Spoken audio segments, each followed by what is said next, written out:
14번 다음중 긴급체포에 대한 설명으로 가장 옳지 않은 것은 틀린 거 찾는 거고요. 긴급체포 형사소송법 농점으로 건너왔네요. 13번까지는 형법이고 14번부터 20번까지 6문제는 형사소송법인가 봅니다. 14번부터 그쵸? 근데 그 중간에 그 증거 능력 물어보는 형사소송법 문제가 중간에 하나 있었죠.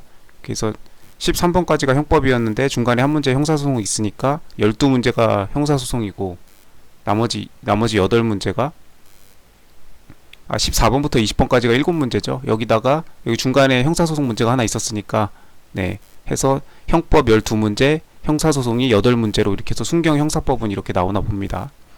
긴급체포 중요한 부분이죠. 그리고 이거는 이제 순경 뽑는 경찰 뽑는 시험이니까 잘 알고 있어야 되는 거죠. 긴급체포 200조의 3이죠. 영장에 의한 체포가 200조의 2고 긴급체포 요건을 갖추었는지 여부는 사후에 밝혀진 사정을 기초로 판단하는 것이 아니라 체포 당시를 기준으로 판단해야 된다. 맞는 지문이죠. 판례 내용이고 현장에서 그 긴급체포를 집행하는 경찰의 어떤 경찰 공무원의 재량이 일단은 그 재량을 일단 존중해 주죠. 체포 당시 상황을 기준으로. 나중에 유죄가 됐든 무죄가 됐든 그거는 이제 모든 증거들과 다 해가지고 그렇게 난 것뿐이고, 그 당시에는 긴급체포의 요건을 갖추었다고 판단을 그 담당 공무원이 했다면, 경찰 공무원이 했다면 긴급체포를 해야죠. 그게 나중에 그 사람이 결과적으로는 무죄가 됐다고 해서 경찰 공무원한테 너 그거 긴급체포 잘했네 못했네 그렇게 하면 형사들이 이거 나중에 무서워가지고 이거 긴급체포를 못하겠죠. 그럼 이제 범죄자를 놓치는 경우가 많겠죠. 긴급체포의 목적이 그런 사람들을 놓치지 않기 위해서 이런 제도가 있는 건데 그렇게 판단을 해서는 안 되겠죠. 사후적으로. 그렇게 사후에 밝혀진 사정을 기초로 판단한 것은 아니라는 이 중요한 문구가 그 전자증거에서도 나오죠. 이렇게 해서 민사법적으로 사후적인 귀속 여부에 따라서 제3자가 그 정보 저장 매체를 임의로 제출한 경우에 그 소유주가 아닌 제3자가 임의로 그 증거물을 제출했을 때 그거는 민사법적인 그 사후의 귀속 여부로 판단하는 게 아니고 그 압수수색 영장을 집행할 당시에 그 실질적인 소유자가 누군가를 해서 그때 상황을 기초로 해가지고 판단한다는 거, 그 판례가 떠오르죠. 둘 다 긴급체포에서도 그렇고 압수수색 그 집행할 때도 그렇고 당시 상황으로 압수수색 당시 체포 당시에 그 경찰 공무원의 재량으로 따른다. 그들이 판단해서 법적 요건을 충족했다고 판단하면 긴급체포할 수 있는 것이고 압수수색 집행하면 할 수 있는 거고요. 제3자 임의 제출 관련해가지고도 이 사후의 여부로 판단하지 않는다라는 거, 이게 긴급체포에서도 나오고 제3자 임의 제출 둘 다 중요한 논점입니다.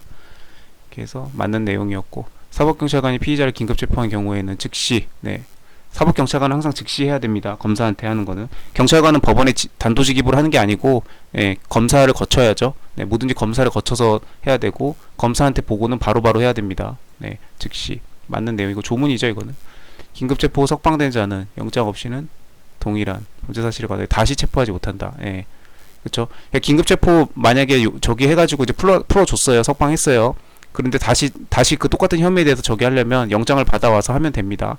그러니까 무조건 체포하지 못하는 건 아니고 그러면 안 되겠죠. 긴급체포 후에 석방하고 나서도 당연히 혐의점이 발견이 되고 증거가 발견이 되고 어떤 요건을 갖추면 다시 체포해야죠. 체포하는 건 맞는데 다만 그때는 영장은 있어야 된다. 영장 없이 할 수 없을 뿐이고 영장이 있으면 다시 가능하죠. 다시 체포하지 못해. 이것도 조문 내용이죠. 그냥 형사소송 조문 내용입니다. 다 맞는 거. 4번이 틀렸나봐요. 사법경찰관은 긴급체포한 피의자에 대하여 긴급체포한 경우에도 즉시 검사의 승인을 받아야 되고, 이렇게 석방한 경우에도 즉시 검사한테 보고해야죠. 30일 이내라고 해서 틀렸네요. 즉시 해야 됩니다. 이거는 이제 경찰관이 긴급체포에 관해서 어떻게 그 행정 업무 처리를 해야 되는지에 대한 거니까 당연히 경찰관이 될 사람이면은 잘 알고 있어야 되는 주제이기도 하고, 그리고 지금 이 30일 이내 이게 왜 나왔냐면 이게 이제 즉시로 바꿔야 되는데 사법경찰관은 검사한테 다 뭐든지 즉시 해야 되고, 그다음에 검사는 이제 경찰한테서 그 보고를 받았으면 이제 검사는 기소를 하든지 안 하든지 뭐 할 거 아니에요. 그때 이제 검사는 법원에다가 이제 다이렉트로 이제 그 내용을 통지하거나 보고하거나 할 것인데, 검사는 이때 검사가 법원에 통지하는 건 30일 이내로 되어 있습니다. 형사소송에. 근데 그 검사는 30일 이내에 법원에도 하면 되고 사법경찰관은 검사한테 즉시 해야 되는데 요 두 개를 짬뽕 해가지고 이렇게 섞은 거예요. 사법경찰관이 30일 이내에 보고하면 안 되겠죠. 경찰관은 즉시 보고해야 됩니다. 4번이 틀렸네요.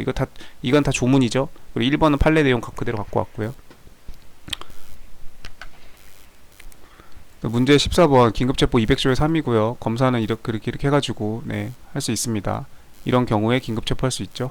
그 다음 2항 보면은 1항의 규정에 의해 피의자에게 체포하면 즉시 검사의 승인을 받아야 된다. 사법경찰관은 검사한테 뭐든지 즉시 다 해야 됩니다. 그래서 이게 2번 지문이었죠. 네. 이 판례는 1번 판례는 안 가져왔어요. 이거는 뭐 당연히 아는 판례일 거고, 뭐 판례도 수많은 판례들의 이런 내용들은 나오는 판결유지에 나오는 거니까. 즉시 검사의 승인을 받아야 된다. 그 다음에 여기 밑에 3번, 4번은 이제 밑에 200조의 4 그 밑에 보면 긴급체포와 영장 청구 기간이라고 해가지고 제2항의 규정에 의하여 석방된 자는 긴급체포를 했다가 석방한 경우를 말하는 거죠. 영장 없이는 동일한 범죄 사실에 관해 체포하지 못한다. 영장 받으면 가능합니다. 네, 다만 영장 없이는 동일한 사실에 대해서는 체포하지 못한다는 겁니다. 이미 긴급체포를 한번 해서 했는데 뭔가 문제가 생겨서 풀어줬잖아요. 근데 또 긴급체포하지 말라는 거죠. 그때는 제대로 영장 받아가지고 영장 받아서 정식 절차로 체포하라 이거죠. 그래서 영장을 받으면 가능합니다. 네, 뭐 영원히 긴급체포했다가 풀어준 사람은 이제 영원히 체포 못하는 건 아니죠. 말이 안 되죠. 그래서 이거는 조문 내용이었습니다. 3번. 그대로 조문 가져온 거고. 그 다음에 이제 여기 지금 30일 이내가 여기서 나왔던 30일 이내가 이거랑 헷갈리라고 나온 거죠. 검사는 이제 사법경찰관한테 보고를 받으면 해당 내용을 이제 법원에다가 통지하거나 알려주거나 보고해야 될 필요가 있을 때는 법원에다가 통지를 해주는데 그때는 검사는 30일 이내 하면 되는 거고, 사법경찰관은 이렇게 풀어줬을 때 체포했을 때도 마찬가지고, 아까 위에서 체포했을 때도 마찬가지고 석방한 경우에도 검사한테 보고를 알려줘야 되는데 법원에 다이렉트로 알려주는 게 아니고 검사한테 보고를 하는데 즉시 해야 됩니다. 즉시. 여기도 즉시, 여기 즉시. 경찰이 될 분들은 정확히 알고 있어야지. 이 규정들은 형사소송 규칙도 아니고 그 수사 관련 지침 이런 거 되게 여러 가지가 있죠. 근데 그런 지침도 아니고 형사소송법에 규정되어 있는 거예요. 이런 조문들은 최소한 경찰 될 사람이면 이런 거는 달달달달 암기하다시피 알고 있어야 됩니다. 그래서 사법경찰관은 즉시 검사에 보고해야 된다. 요거 조문 두 개를 슬쩍 섞어가지고 이렇게 냈습니다. 그래서 이거는 4번이 틀렸죠.